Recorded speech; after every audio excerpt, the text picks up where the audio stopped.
Olá, povo de Deus, tudo bem? Como vocês estão? Espero que todo mundo esteja aí repleto aí da paz do Senhor, né? Bom, a gente vive esse período aí de coronavírus, né? E o que a gente precisa ter cada vez mais é paz, né, e confiança no Senhor, né? Então a gente vem aí mais uma vez, né, nessa aula de escola bíblica dominical aí para sua vida. Então, meu irmão, minha irmã, saiba que não é porque você está na quarentena que você vai fugir da IBT, meu irmão. Mas a gente está aqui, é um canal de Deus na tua vida. Então, eu oro ao Senhor para que Ele seja abundante em tua vida e que essa aula possa ser uma fonte de bênção para o teu coração. Amém? É, eu não tô com eu não tô com muito tempo aqui, né, disponível aí por conta aí do celular. Mas eu prometo ser bem objetivo, bem taxativo no nosso objetivo da aula de hoje, né? De que é passarmos a mensagem que traga a verdadeira edificação para o nosso coração, amém? A lição que nós vamos estudar hoje é a lição de número 9, tá? Lição de número 9 da sua revista, que tem como título O Primeiro Projeto de Globalismo. É essa lição aqui, ó. O Primeiro Projeto de Globalismo, né? O nosso texto áureo se encontra em Gênesis capítulo 11, versículo 9, que diz assim: Por isso se chamou o seu nome Babel, porquanto ali confundiu o Senhor a língua de toda a terra, e dali os espalhou o Senhor sobre a face de toda a terra. Verdade prática: o globalismo afronta os propósitos de Deus quanto ao povoamento e ao governo da terra. Né? Então, vamos para o nosso capítulo 1, né? Onde nós vamos ver o seguinte, qual é o objetivo da nossa lição, né? O objetivo hoje nós vamos estudar, né, sobre a primeira iniciativa de globalizar, né, a Terra, né? Que o globalismo, né, a gente já sabe que é não existir, né, fronteiras entre os povos, aonde exista apenas, vamos dizer assim, uma integração social a ponto de imperar muitas vezes apenas uma cultura, né? E daí nós vemos essa interdependência, né, dos povos entre si. Né? E aqui nós vamos ver a primeira tentativa. Hoje a gente vive num mundo globalizado, né? Mas vamos ver historicamente quais problemas que o globalismo ele traz, né, para o nosso convívio, para a nossa fé diante de Deus. Bem, vamos lá, introdução. Aqui, o primeiro capítulo, perdão, que é a segunda civilização humana. Né? Quais são a segunda civilização humana? O primeiro capítulo vai dizer o seguinte, que é a apostasia de Cã e de Canaã. Mas antes, a segunda civilização, nós, para entender, é bem simples. É quem? Nós vamos entender que a primeira civilização são aquelas que nós vemos ali, que vem da genealogia dos filhos de Caim e também dos filhos de Sete. Né? Os dois são filhos de Adão, né? Que Adão e Eva, a gente tem registros, né, que se fala, né, dos nomes, que é o filho Caim, Abel e Sete. E a gente vê que Abel ele foi morto por Caim, né, ali naquele episódio. E a gente percebe também o seguinte, que por conta disso ficou um vazio, um buraco na família, e daí então houve o nascimento de Sete. Né? E Sete, ele seguiu uma outra genealogia, que foi aqueles a qual invocavam o nome do Senhor, e Caim sendo aquela geração, né? Aquela descendência que seria amaldiçoada por conta do assassinato que ele cometeu do seu irmão Abel. Né? E daí então começou a civilização, sendo que a gente vê um grande crescente, né, da corrupção do gênero humano acerca do pecado. Tanto a descendência de Caim quanto a descendência de Sete, que era que se permanecia fiel assim às leis de Deus, ela também começa a mostrar, né, sinais de inclinação, perdão, ao pecado. Né? E daí então a gente vê que chega a pontos alarmantes, onde Deus ele tem no seu infinito coração o propósito de fazer o quê? Ele vem e faz o dilúvio. Ele vem e faz justamente esse extermínio aí dessa geração corrupta e totalmente depravada. E ele parte uma nova geração, né, uma nova civilização a partir dos filhos de Noé, né? Então vamos lá. Primeiro ponto, né, só para retificar, segunda civilização é a civilização oriunda dos filhos de Noé, tá bom? Então, primeiro, a apostasia de Cã e de Canaã. Vamos lá. No episódio da vinha de Noé, acabou por revelar a irreverência de Cã, o seu filho caçula, e a maldade de seu neto, Canaã. Tinha início ali uma apostasia que, se não fosse a interferência divina, comprometeria a ordem de povoar a terra. Assim como a cultura caimita induzira os filhos de Sete ao pecado, o modo de vida de Cã e de seu filho Canaã pôs-se a influenciar a descendência de Sem e de Jafé ao pecado e à iniquidade. A gente pode ver isso lá em 1 Coríntios 15, 33. Né? A gente percebe que quando Noé ele se embriaga, ele fica embriagado, o Cã, ele, ao observar aquilo, ele não procurou conservar, né, a nudez do seu pai, mas pelo contrário, ele a expôs. Então, por conta disso, dele expor, né, essa nudez do pai, o que aconteceu? Ele foi ali, então, né, amaldiçoado. Foi ali, então, amaldiçoado.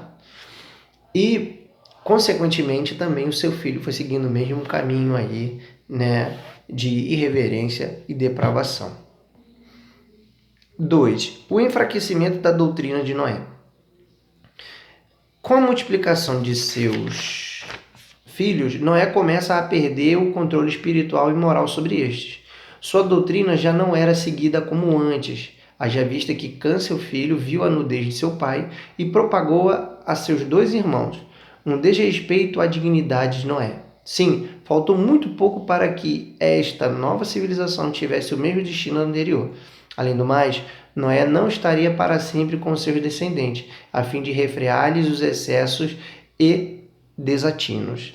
Então, ratificando, né, ele expõe essa vergonha aí do pai, sendo que essa maneira de viver, a gente vê que surgem dali 3 povos, tá? Só para a gente fazer aí um aparado, surgem 3 povos a partir dos filhos de Noé. São os povos, são os semitas, que são os filhos de Sem, a gente tem os camitas, que são os filhos de Cã, e a gente tem os jafetitas, que são os filhos de Jafé. A gente percebe que que fala aqui no comentário sobre Noé perder, né, a moral, né, sobre os seus filhos. Mas que moral era essa? Né? A moral, vamos dizer o seguinte, quando a gente tem Adão e Eva, a gente vê ali que eles tinham contato diretamente com Deus, sendo que eles não tinham Bíblia, né, eles não tinham também as tábuas dos 10 mandamentos, eles não tinham ali os mandamentos explícitos, né, para eles seguirem dizendo o que eles deveriam fazer ou não. Né? Então, subentende, o que seria isso? Eu já falei em outras aulas, seria o quê? É o que a ética comum, é o período da ética. No período que Adão ele convivia ali com Deus, existia um entendimento, né, de Adão acerca de Deus, ou seja, a ética do Senhor, aquilo que via-se como errado, né, aquilo que era o que? Toda sorte vamos dizer assim, de pecado, né, seja a nudez, seja também a desobediência, seja a irreverência, tudo que hoje a gente entende também que seria errado, já era lá antigamente, porque existem coisas que, independente do povo que seja, é errado em qualquer lugar. A gente vê que desrespeitar pai e mãe é errado em qualquer país do mundo. Em qualquer país do mundo. Isso é errado. Então, isso é um valor ético e é universal. Então, nessa época, na teologia vai falar sobre Abnei Noá. O Abnei Noá significa em hebraico que são os filhos de Noé.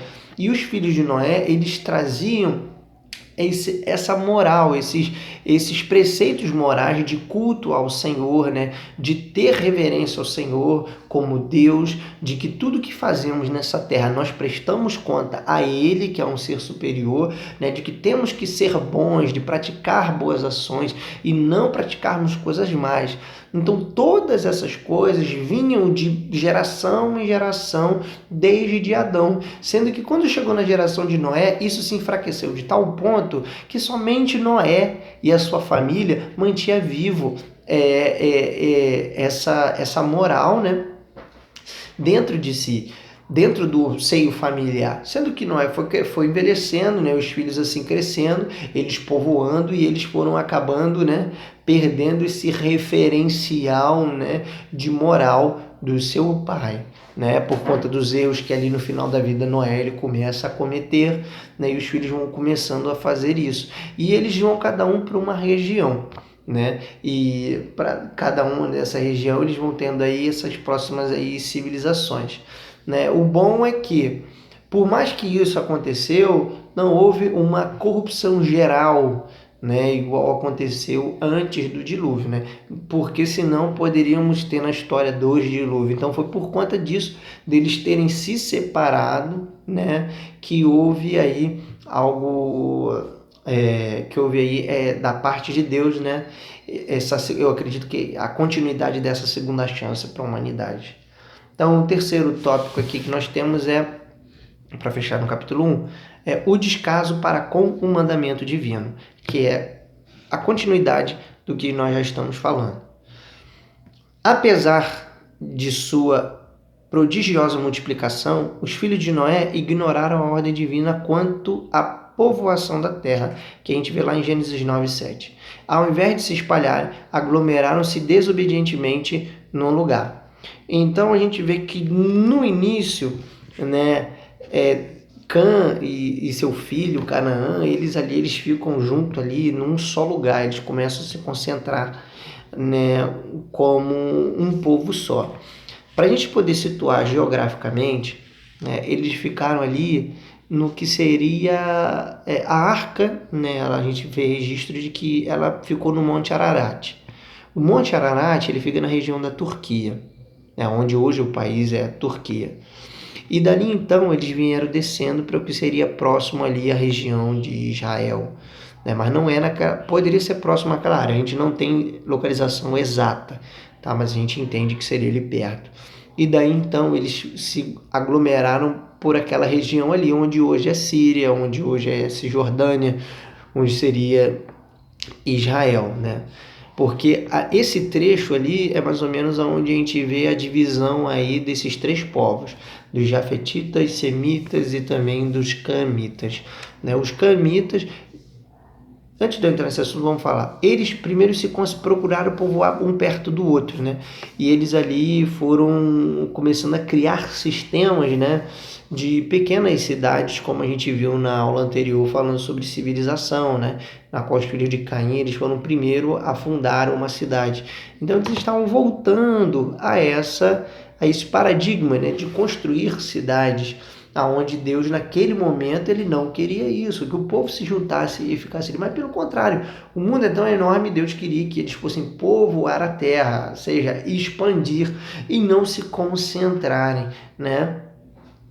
E existe um propósito divino, né? Às vezes tem coisas que acontecem na nossa vida que a gente quer limitar a ação de Deus. Às vezes Deus ele quer que a gente vá longe, mas a gente às vezes é tão afeiçoado aos nossos pais, ao trabalho, ao lugar que nós vivemos, ao lugar de costume, e acabamos atrapalhando, né, os planos de Deus para a nossa vida, que às vezes nos levar em outros horizontes, né, em outros lugares, para poder cumprir o ID do Senhor. Né? E porque Deus ele não nos coloca em lugares simplesmente para vivermos pacato e não ter razão alguma. Pelo contrário, Deus sempre dá uma razão para cada vida, para tudo aquilo que a gente vem a fazer. Né? Às vezes você saiu de um lugar distante, às vezes a gente vê histórias de pessoas que saíram do Ceará, que saíram de outros estados e vieram para cá para o Rio de Janeiro, vieram para outros estados, São Paulo e vice-versa, daqui foram para outros estados e ali tiveram a sua vida ali mudada, transformada, porque fazia parte do propósito de Deus para a vida dessa pessoa. Então assim era esse momento. O propósito de Deus estava para que eles fossem para outros lugares, para que eles naquele momento se afastassem e crescessem, né? E não ficassem juntando ali, diminuindo, né? Querendo criar uma cidade e se tornar um povo só, né? Quando a gente vê eles com um povo só, a gente percebe um início do quê? Do globalismo, que é o nosso segundo capítulo, né? Bom, então, diz assim o nosso comentário. Naquele estágio, a civilização iniciada por Noé dispunha de todos os fatores para criar uma sociedade ímpia e globalista, a começar já, né, que a gente vê dos primeiros indícios de depravação pecaminosa da parte ali de Cã, né, para criar uma só língua, um só povo, uma só cultura. Levemos em conta igualmente a ascensão de Nimrod e a tecnologia já acumulada para se construir a cidade e a Torre de Babel, né? Vamos lá. Primeiro tópico, que é uma só língua e um só povo. Até aquele momento, como já vimos, a humanidade falava um idioma só, não era igual a gente vê hoje, né? E constituía-se num único povo, pelo que inferimos o texto sagrado. Não havia sequer dialetos ou sotaque, era uma unidade linguística absoluta. Aliás, o mesmo se pode dizer também da cultura. O problema não era a unidade, mas a unificação que se estava formando. Certamente o anticristo, né, se aproveitará de uma situação semelhante a fim de implantar o seu reino logo após o arrebatamento da igreja, como a gente vê lá em Apocalipse 13. E a ordem de Jesus é que o evangelho não se concentre em Jerusalém, mas que alcance todos os confins da terra, como em Atos 1:8. Então a gente percebe o quê? A mistura, né, deles poderia trazer o quê? Poderia trazer esse problema, né? Em vez de expandirem e crescer, né, para que o mundo fosse florescido novamente, não, pelo contrário, a gente poderia ter, né, um povo concentrado, aonde os pecados, né, e a maldição de campo viesse a corromper os outros irmãos, sabe? Porque quando a gente fala dessas pessoas, digo assim, os outros irmãos, não é em si um personagem só. Porque quando eu falo de Cã, eu falo dos descendentes de Cã. Então a gente fala de muitas pessoas, né? E não quando eu falo de Sem, eu falo dos filhos de Sem, ou seja, muitas pessoas. Também quando eu falo de Jafé, eu falo dos jafetitas, que são muitas outras pessoas. Então, é eles estarem juntos, concentrados. Então, esses pecados poderiam corromper um ao outro, do que eles expandirem e ali, né, cada um pudesse seguir o seu caminho, né, e ali cumprir o seu propósito. E essa união poderia ser prejudicial, porque quando há essa união, essa globalização, há um fomento no homem de sede de poder, né? Então essa ganância, todas essas coisas começam a vir florescer, e a gente percebe aqui num personagem que a gente leu e falou que era Nimrod. Nimrod diz que ele foi um poderoso caçador, a Bíblia diz que foi um poderoso caçador, e ele era poderoso na sua época. Então vamos imaginar que ele era um homem que poderia ser dono de muitas terras, era um homem que ali, ele tinha também, vamos colocar, um poder militar ou de guerra, né, assim também forte, e ele ali tinha muitas riquezas, se tornou no seu período um homem muito poderoso, influente sobre outras pessoas, né? Então Nimrod, ele já parte nesse princípio de dominação. E posteriormente a gente já vê que a tecnologia que eles dispunham, Nimrod, né, e ali aonde ele já vivia, aquela cidade, né, eles dispunham de uma tecnologia poderia ser mais à frente do que os outros povos, né? Porque vamos colocar, né? Quando a gente vê nas guerras que já aconteceram, os povos que venciam a guerra às vezes eram que tinham os seus armamentos mais modernos, né? Então a gente percebe que a gente acredita, não estou dizendo que está na Bíblia, mas está meio implícito, né? Subentendido que Nimrod ele tinha bastante tecnologia, e não por conta disso ele era um grande dominador, né? Seja de tecnologia de armamento, quanto também de cultura, quanto de organização social, né? Organização ali de recursos. Então dava-se para entender que ele era desenvolvido nesse sentido, né? E esse desenvolvimento, né? Vamos imaginar esse desenvolvimento, ele afeta todas as pessoas. A tecnologia, ela interfere em todas as pessoas, né? Por exemplo, a gente está aqui, né? E hoje a gente percebe que todo mundo hoje tem acesso, né, ao YouTube, ao WhatsApp, pessoas que nós vimos há muito tempo atrás que não conseguiam mexer no celular, né? E hoje já se sentem muito mais confortáveis, né, de mexer no celular, seja pelo WhatsApp, porque hoje eles podem ver seus familiares, coisa que a gente não poderia fazer simplesmente falando por telefone, né? Então você percebe que a tecnologia ela muda a vida de muitas pessoas. E hoje, né, a gente está aqui interagindo, eu estou aqui na minha casa, né, e você aí na sua, e a gente está falando como se estivesse junto, né? Então a tecnologia ela muda a vida das pessoas, ela muda as relações das pessoas.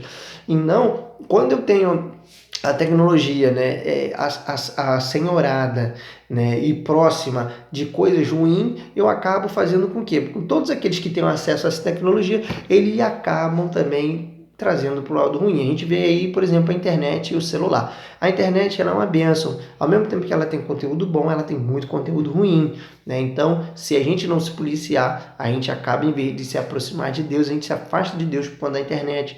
Da mesma maneira aí, pelo WhatsApp, pelo YouTube, a gente passa horas se distraindo nas redes sociais e passamos minutos, poucos minutos, orando ao Senhor, né? Então, a gente precisa saber lidar com com a tecnologia. 2. A construção de Babel. Os filhos de Noé não eram ignorantes nem careciam de tecnologia, como já estavam falando, né? Pois haviam sido capazes de executar o projeto da arca, né? A gente viu aí um primeiro projeto de arquitetura e engenharia. E de tal forma construíram que o grande barco resistiu aos ímpetos do dilúvio. Por conseguinte, a construção de uma cidade em cujo epicentro havia um arranha-céu era apenas uma questão de tempo.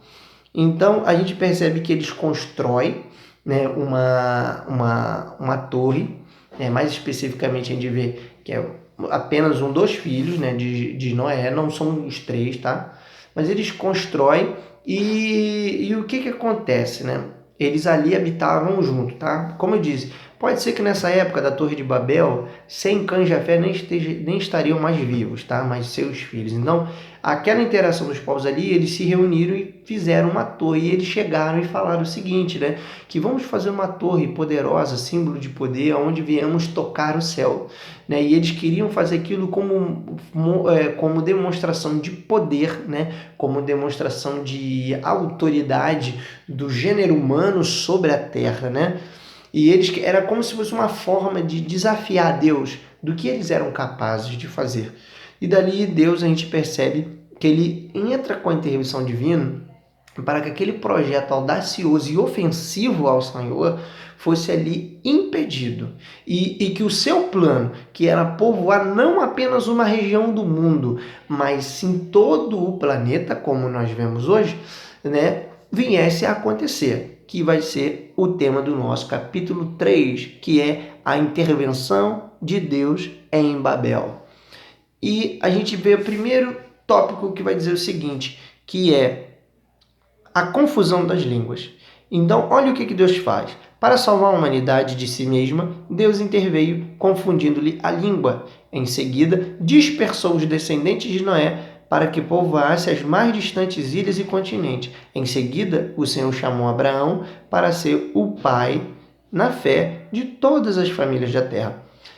Então, visando colocar um ponto final naquele projeto, o Senhor desce à terra e ali em Sinear confunde a língua daquela civilização. Desentendendo-se, os filhos de Noé reagruparam-se de acordo com a sua nova realidade linguística e espalharam-se por toda a terra. A rebelião daqueles homens foi grande, mas como Deus havia prometido, não mais destruiu a humanidade. Decide espalhá-la para que os homens separados uns dos outros tivessem mais oportunidade de sobreviver numa terra contaminada pela apostasia, né?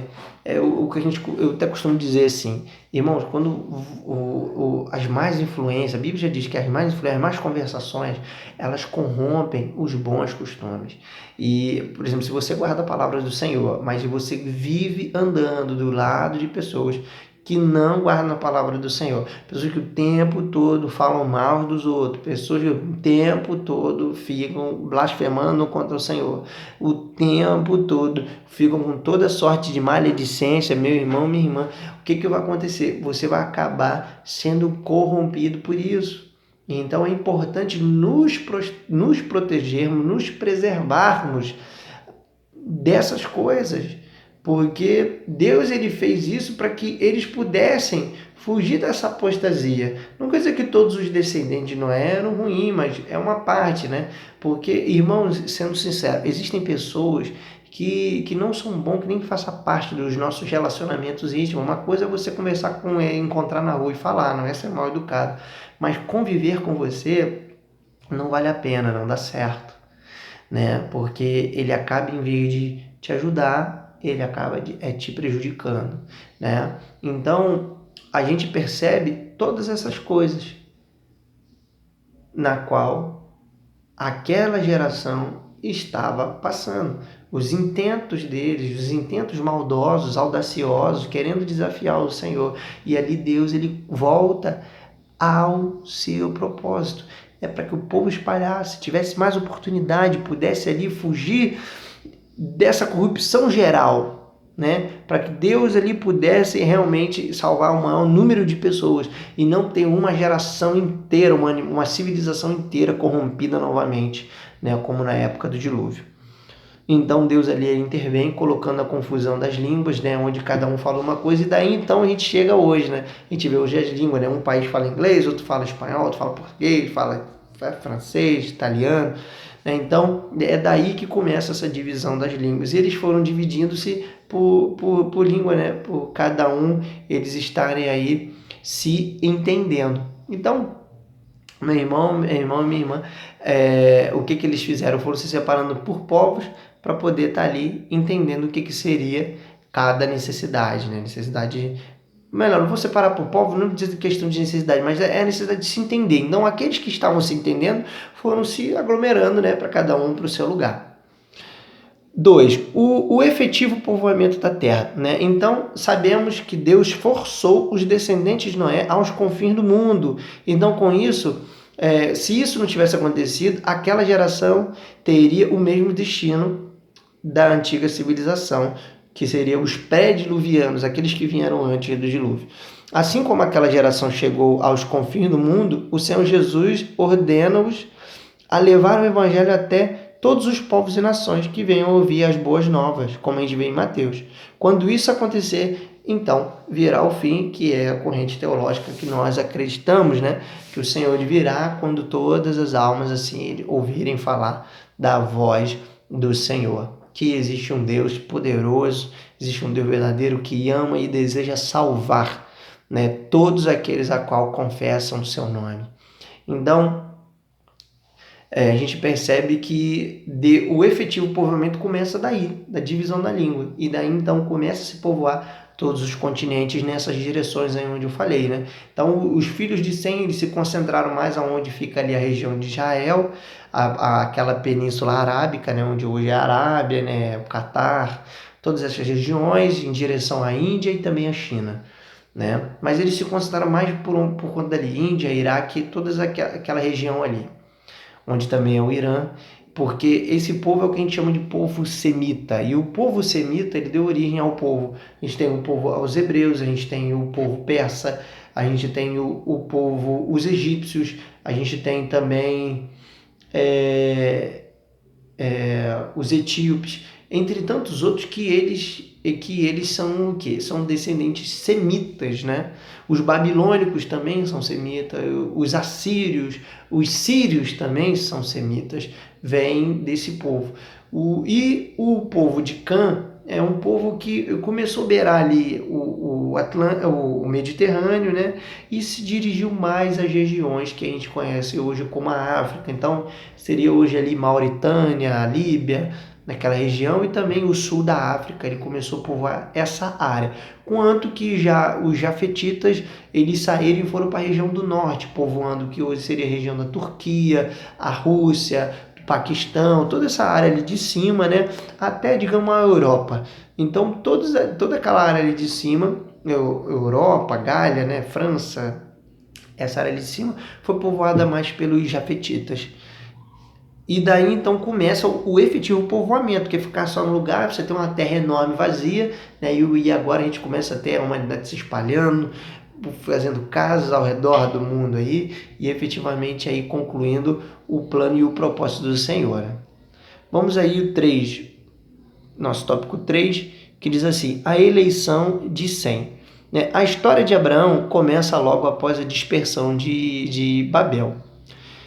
Com a eleição de Sem, delineia-se mais claramente o período messiânico, que haveria de culminar em Jesus Cristo, Filho de Deus.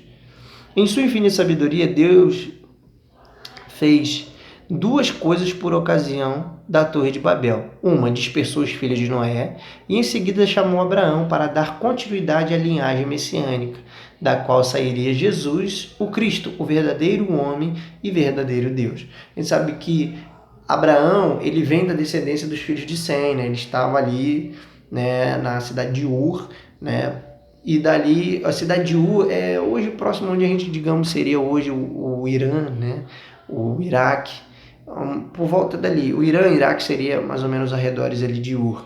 E dali o Senhor, ele chama, né, o Abraão, né, na época Abrão, né, e ele deseja, né, construir um povo a partir, né, de Abraão. Então a gente começa a perceber aonde o Senhor, né, queria aí de fato chegar. E mais na frente a gente já falamos, mas a gente pode trabalhar melhor essa história aqui, né? Que daí de Abraão a gente vai ver o filho Isaac, né?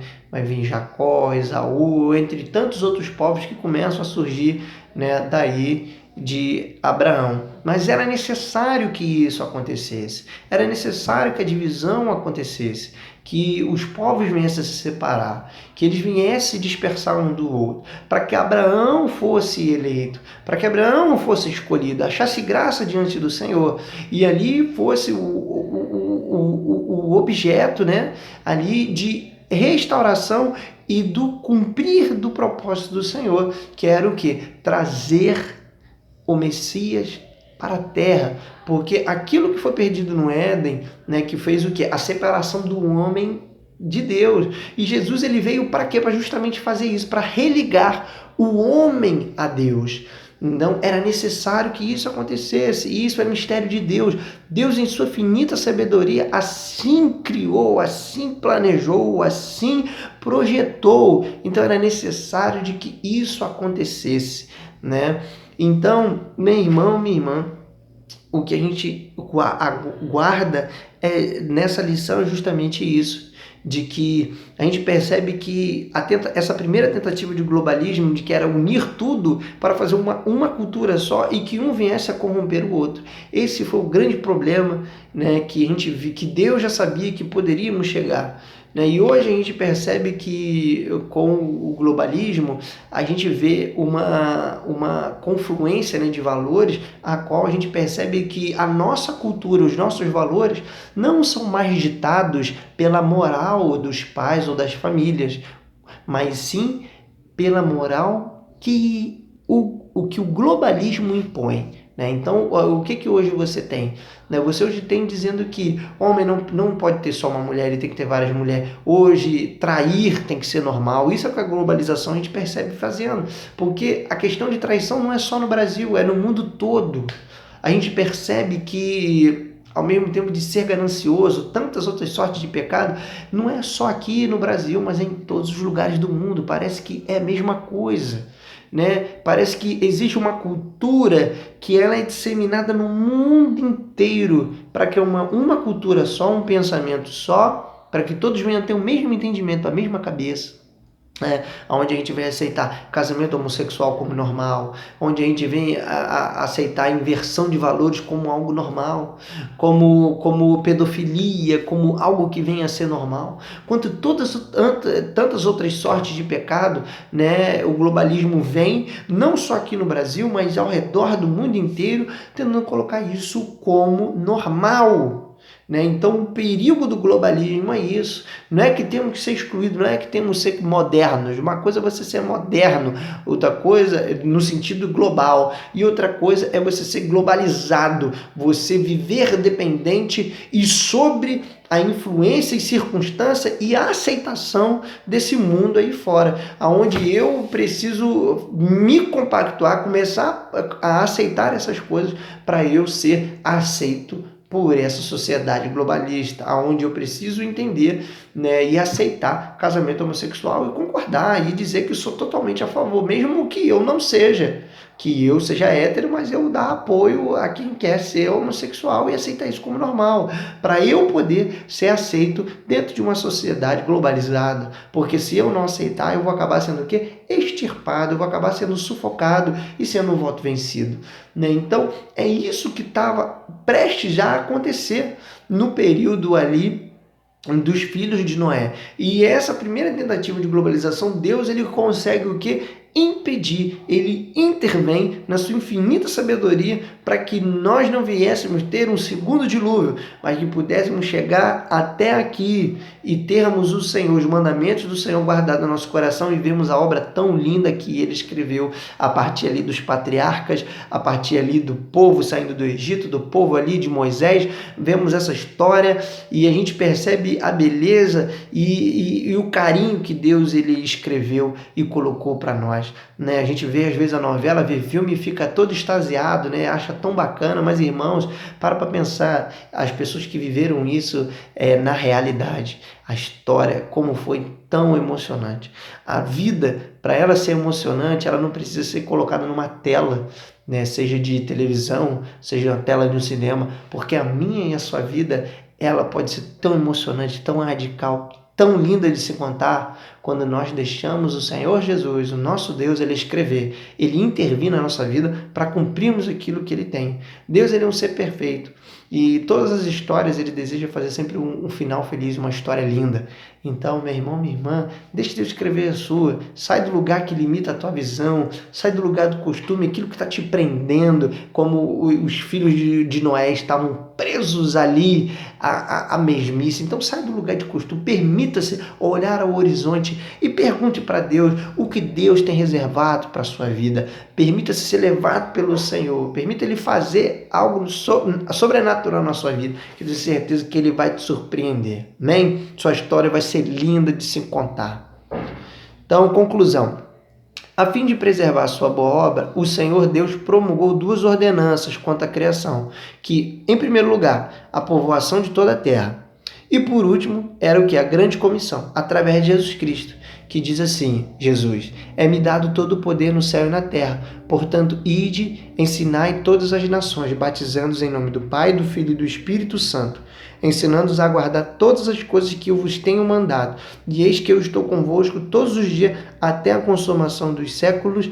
Amém. Então, contra o globalismo, cuja missão é submeter o mundo aos caprichos de Satanás, só mesmo a obediência aos termos da grande comissão, a evangelização e missões, já temos que levantar o nosso coração. Maranata, ora vem, Senhor Jesus. A globalização, como eu falei, tenta colocar esse homem moderno, colocar esses valores aí, esses caprichos do homem, mas nós somos essa cultura que vamos sim, em nome de Jesus, continuar falando de que viver nessa terra não precisa de carro, não precisa de casa, coisa luxuosa. O que a gente precisa é de Deus. A gente tem coronavírus aí na porta, a gente tem crise batendo aí na porta, mas do que adianta ter dinheiro no bolso e não ter Deus? Porque eu posso, meu irmão, não ter nenhum real, mas se eu tenho Deus, eu tenho tudo e eu tenho certeza que nada vai me faltar. Porque Ele é girê, Ele é provedor. E nele a gente precisa confiar e acreditar. Amém? Vamos lá. Primeira pergunta. O que foi a segunda civilização? Eu acho que já está fácil aí esse questionário, né? 2. Em que consistiu a apostasia de Cã? Tá fácil também de responder, hein? 3. Quem foi Nimrod? Já dei a dica. E 4. O que Deus fez para salvar a humanidade de si mesma? 5. E a gente fecha, que é, para que Deus chamou Abraão? Então, meu irmão, minha irmã, ficam essas questões aí para você. Que Deus abençoe a tua vida, que Deus abençoe o teu coração. Tenha uma semana abençoada. Deleite-te na palavra do Senhor. Estude, tenha cada dia mais. Viva essa palavra dentro de você, que eu tenho certeza que nada nem ninguém nesse século há de te enganar e de te separar do Senhor Jesus. Que Deus abençoe a tua vida. Em nome de Jesus. Amém.